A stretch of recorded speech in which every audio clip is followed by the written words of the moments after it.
let's review a little bit of the history of the city of Colossae.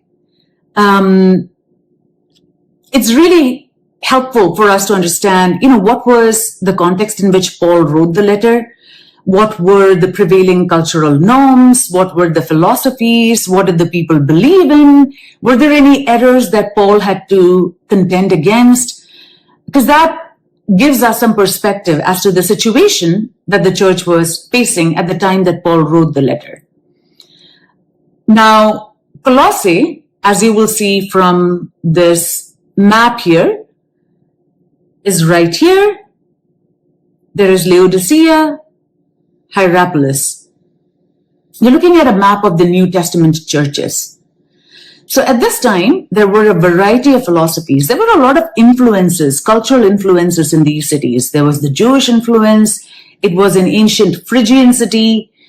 Greek traders used to travel along the route because it lay on an ancient route. So this is a region where the original Greek philosophy was birthed. So obviously people were well versed and immersed in Greek thinking and Greek thought.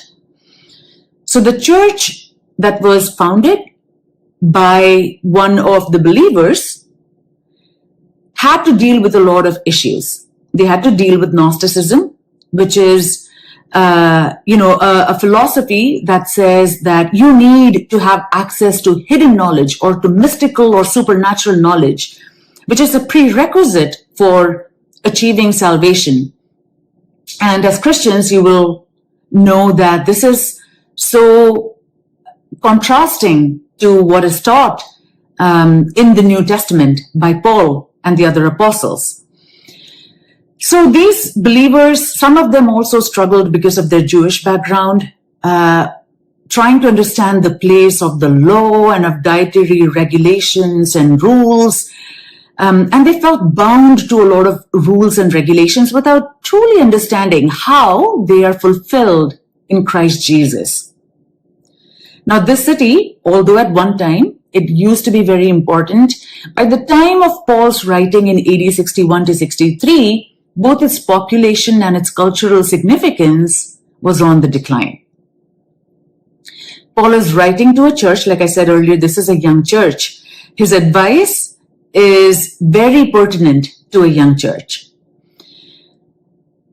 The letters to the Colossians, Philemon, possibly Ephesians, were carried to their intended audience by Tychicus, which is the Greek name, and Onesimus. Onesimus, if anyone remembers, his name has come up before. Onesimus was the runaway slave of a man whose name was Philemon. Philemon is one of the believers in whose house the church at Colossae met. The churches in Colossae were actually a group of churches that met in different households. Philemon's was one of them.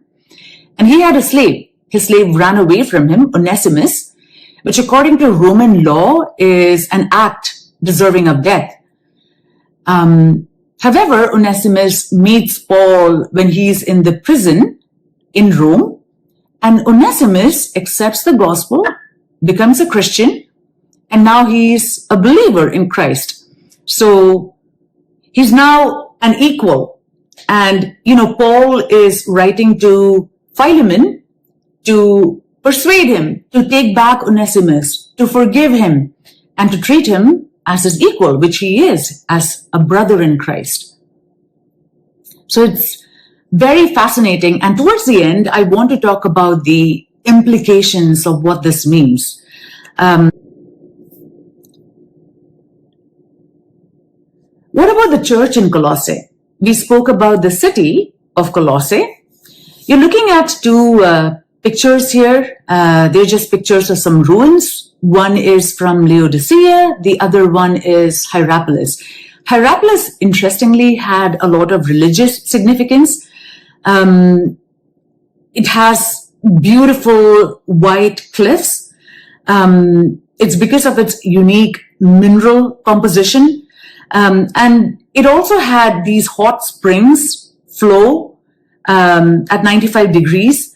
And it was believed that the waters of the spring had miraculous healing properties, and the worship of a god of health and hot waters was rampant in Hierapolis. So keep that in mind as you think about what the people believed in the cities of Laodicea, Hierapolis, and Colossae, and the culture in which the gospel is invading.